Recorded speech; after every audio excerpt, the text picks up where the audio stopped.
dari puncak Raja Wali di celah-celah vegetasi pepohonan mengabadikan keindahan. Lalu saya akan sedikit menunjukkan tas kecil saya yang saya bawa dari camp area ke sini, karena saya solois pendaki sendiri. Di tas kecil ini itu setidaknya ada beberapa hal yang sifatnya urgent dan penting harus dibawa. Yang pertama itu ada topi, karena saat pulang nanti akan panas, membantu wajah untuk tidak terbakar oleh UV ya, ultraviolet. Lalu ada air, ini botol 500 ml dan masih cukup. Ini masih 2/3.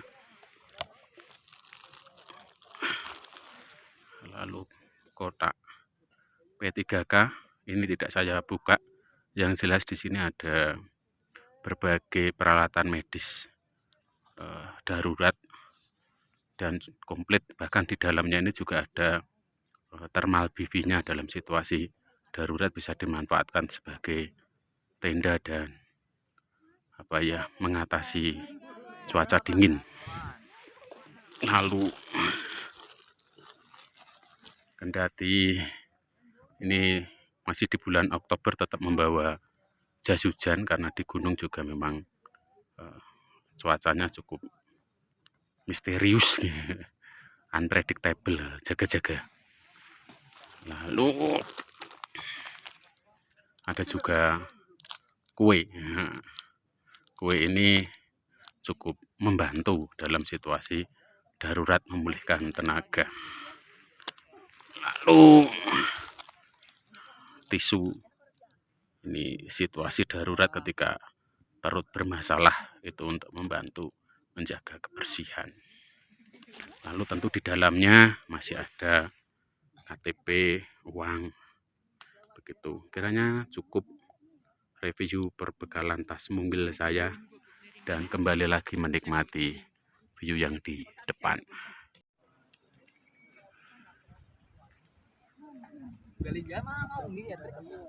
Di area puncak Raja Wali makin ramai, lalu saya memutuskan untuk turun saja. Kurang lebih jam 6.45 atau jam 7 kurang 1/4. Turun baik, dinikmati. Halo-halo. Dari kamera HP bisa mengabadikan orang yang berjubel di rute menuju puncak sejati. Lalu dari sini juga sama, yang melipir harus hati-hati di sini. Di sini sebelah kirinya itu langsung jurang. Kalau bosan nyawang jurang, ya nyawang piubas saja. Nah, ini tanjakan tadi kemiringan 85 derajat. Kalau dari sini, nah ini kawah Segorowedi, mantap.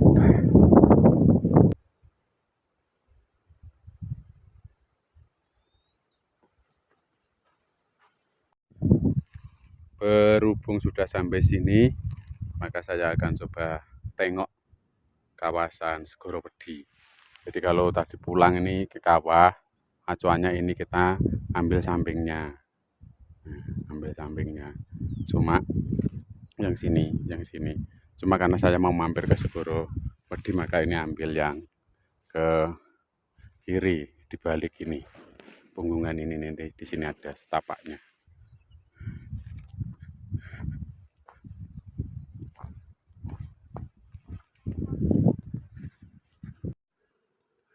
Ya, tadi dari Raja Wali, terus ini puncak lembah kita turun, lalu ambil kiri menuju ke sini. Ini yang tadi akan lewat. Ini lembahnya, gundukan ini.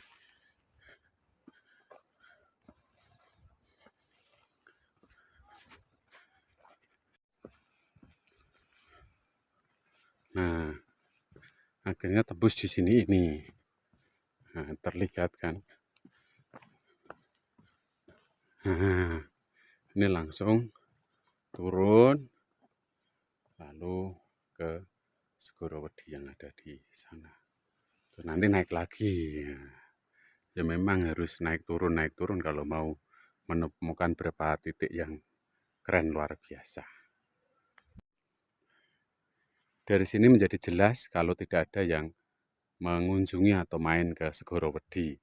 Nah, bisa saja yang lewat Seman atau Cepet juga tidak ada yang lewat. Misalkan ada, toh pasti akan terlihat dari sini. Itu jejaknya sepi sekali. Tidak ada siapa-siapa. Atau kebetulan pas saya ada di sini itu tidak melihat siapa-siapa begitu. Akhirnya sampai di kawasan Segorowedi.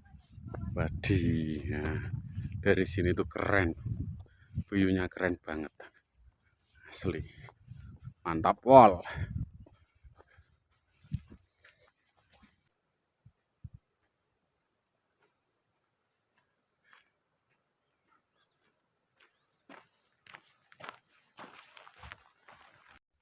Konsepnya menikmati Segorowedi, tapi tidak berpose sebagai penari India.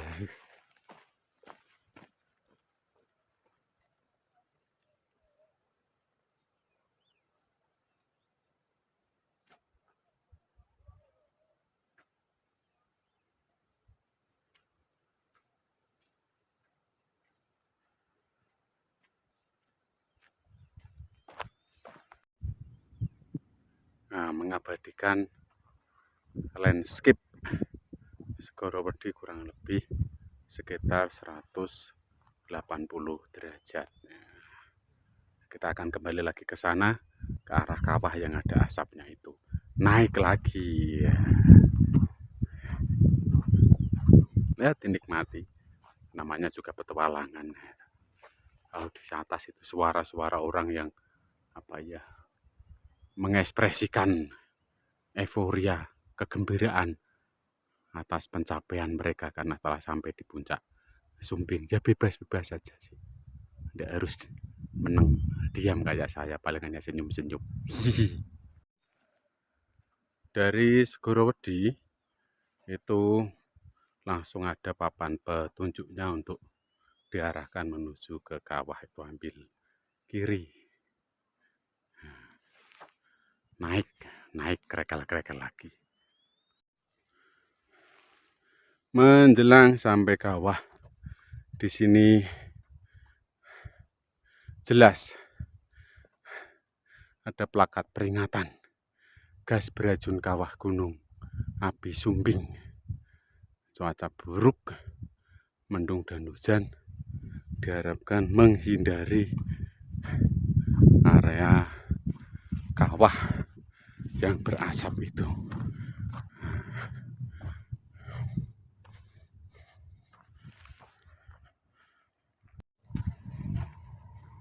Ya, ini menjelang sampai kawasan kawah. Terdapat mata air atau aliran air, tapi dalam situasi normal tidak direkomendasi untuk diminum karena mengandung belerang. Pasti sedikit beracun. Tapi dalam kondisi tertentu beberapa kali saya lihat ada pendaki yang berani mengambil air ini untuk dikonsumsi. Semacam ini, mata air. Nah, mata air.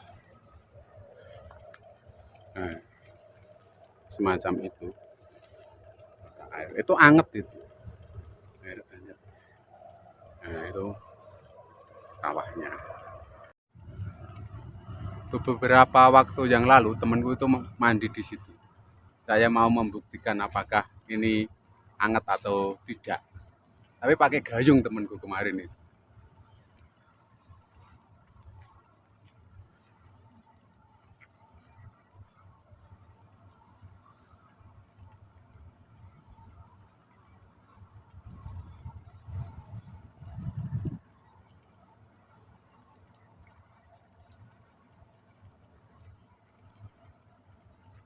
Benar-benar hangat. bisa untuk mandi air hangat. Dibendung jadi pemandian air hangat, mendekat ke kawah.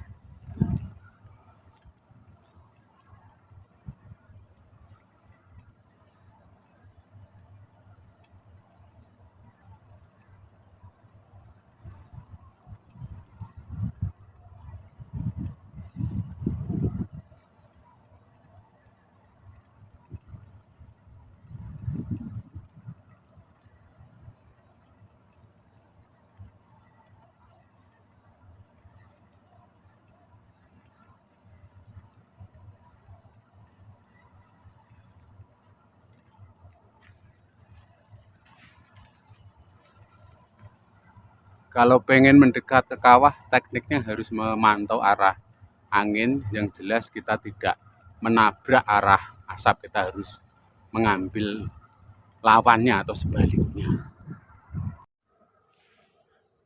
Sebenarnya di daerah yang berasap itu tidak hanya satu kawah, cuma ini yang paling gede. Ini kecil-kecil ini juga mengeluarkan asap, bunyinya unik. Nah, lalu kayak gini nih. Nah, ini juga mengeluarkan asap belerang. Nah, masih keluar. Nah, ini keluar asap. Asap. Ini hampir sampai di makam Ki Ageng Makukuhan. Sekitar jam 8 saya meninggalkan kawasan keindahan kawah dan makam. Kita akan kembali ke base camp. Mana? Nah, ini ke arah base camp. Sumbing Esrut. Keren. Ya, ada lawan kerennya. Nah, ini lembah Segoro Banjaran kalau dilihat dari atas saat perjalanan turun. Itu. Di kanan kirinya tebing yang mempesona sih sebenarnya, asik untuk dinikmati. Nah, ini ketemu solo tiktokers namanya Pak Tejo dari Borobudur. Sempat ngobrol lumayan lama, sekitar 1/4 jam sambil cerita-cerita. Beliau juga dalam tanda petik lebih banyak mendaki sendiri daripada ada temennya, begitu.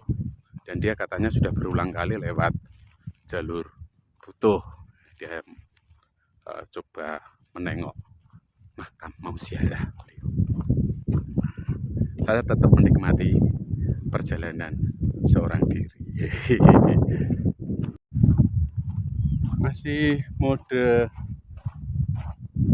solois TikTok, dan ini kelihatannya saya adalah pendaki yang pertama kali turun dari kawasan puncak. Jadi saya sebenarnya menghindari terik matahari karena cuacanya di sekitaran puncak masih kemarau, daripada gosok. Pendaki apa digosok, nggak apa-apa. Perawatan, gaya ini perawatan, pakai lotion aja nggak pernah perawatan. Yang penting dinikmati, mantap.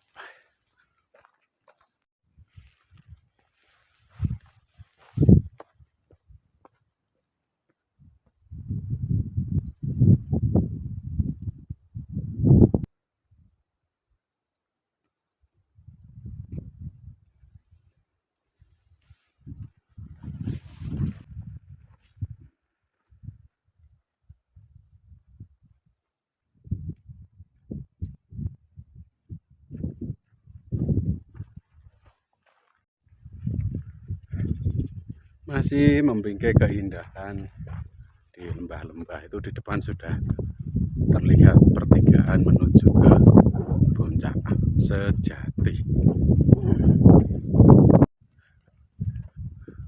Masih tentang menikmati sebagai seorang solois, pendaki dewi tunggal. Ya, iya, mantap.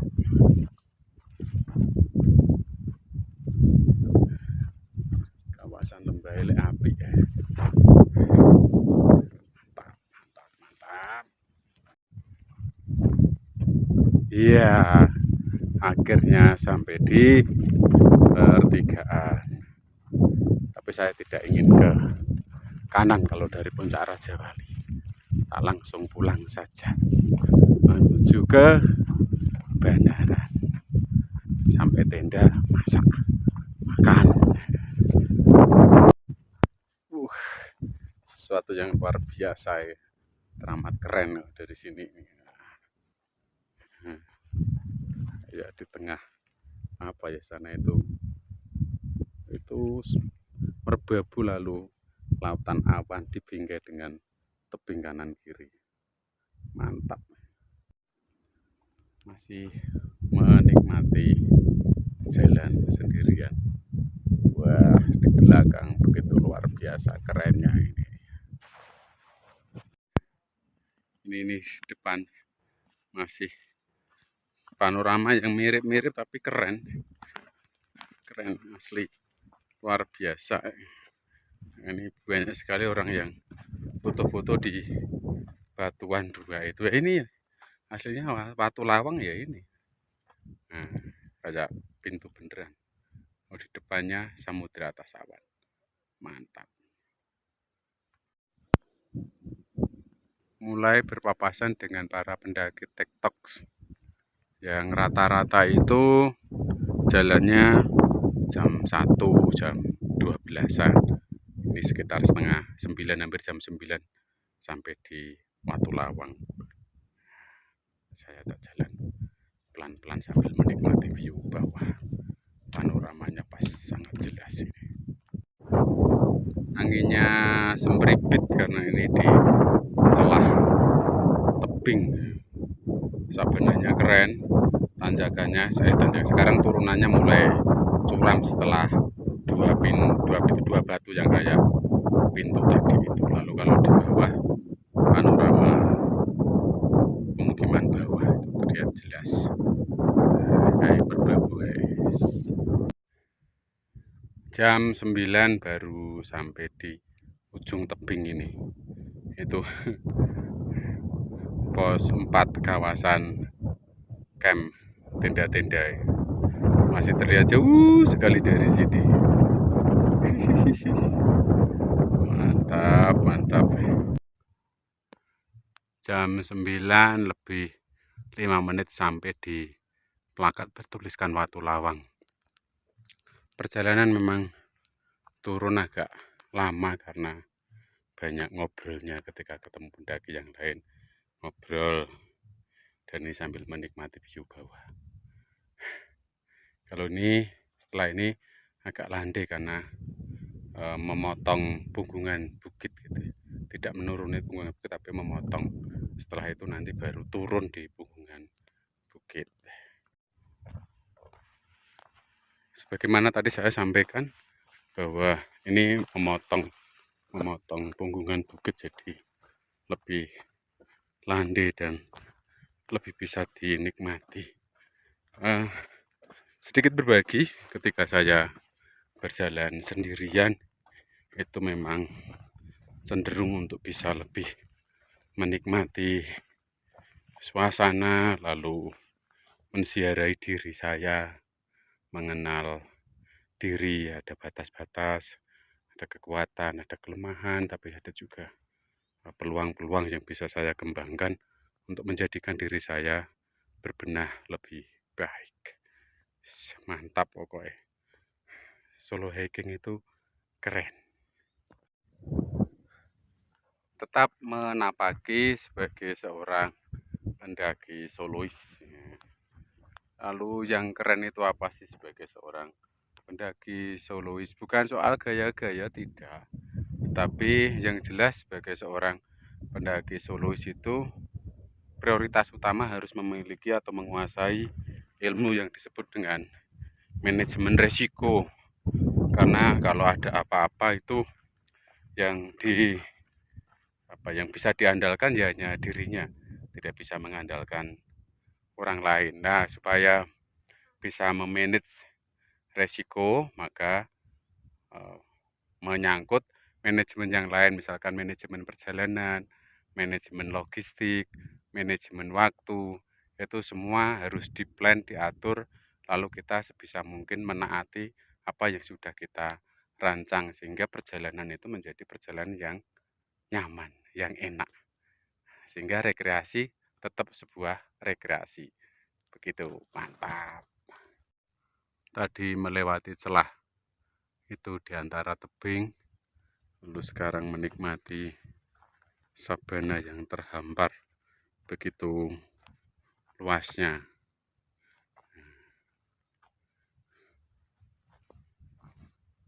Nah, sebentar lagi akan masuk ke area pepohonan ini, lalu menuju ke ke pos 4 campsite. Nanti kalau selepas pos 4 itu, lalu pandangan menjadi terhalang untuk menikmati keindahnya sabana. Gas alon-alon.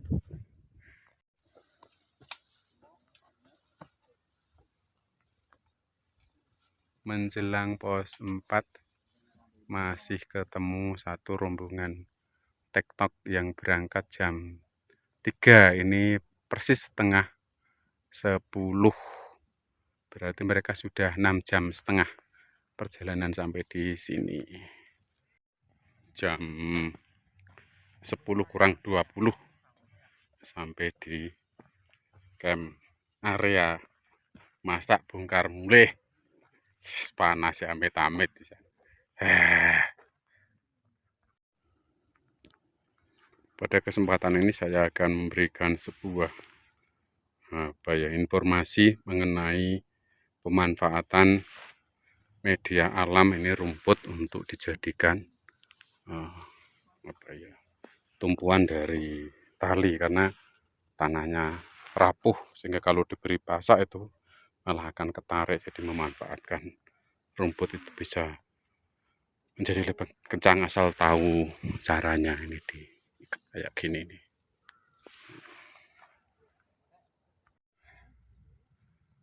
Tepat pukul setengah 11 saya akan memulai perjalanan turun. Rasanya udah panas sekali.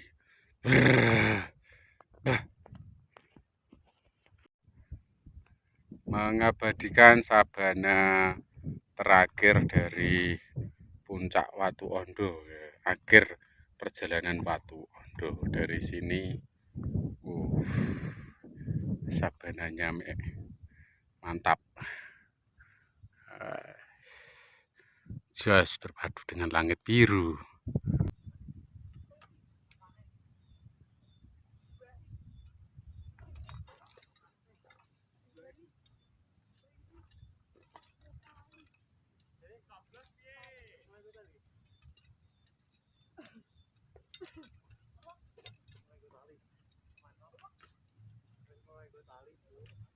Gampang.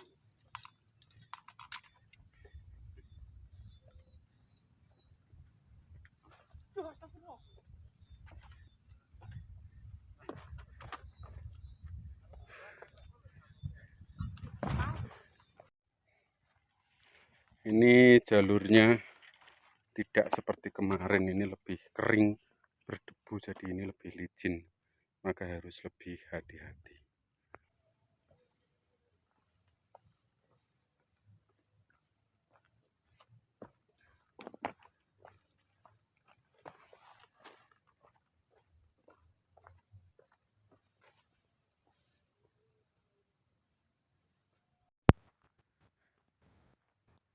Jam 11 lebih 3 menit, ya bulatkan 5 menit lah. Berarti dari pos 4 sampai pos 3 turun 35 menit. Lanjut po, layah-layah salah.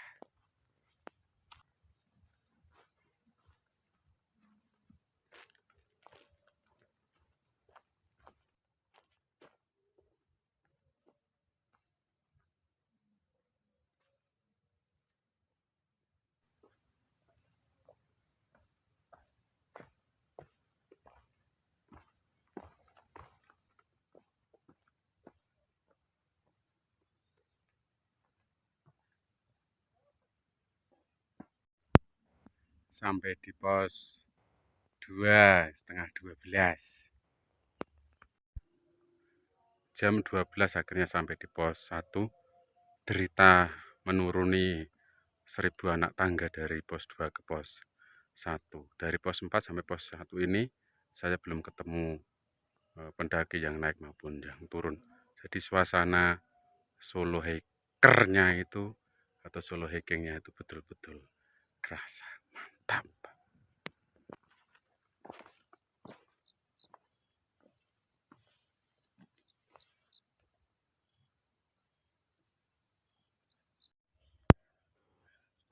Jam 1 kurang 20.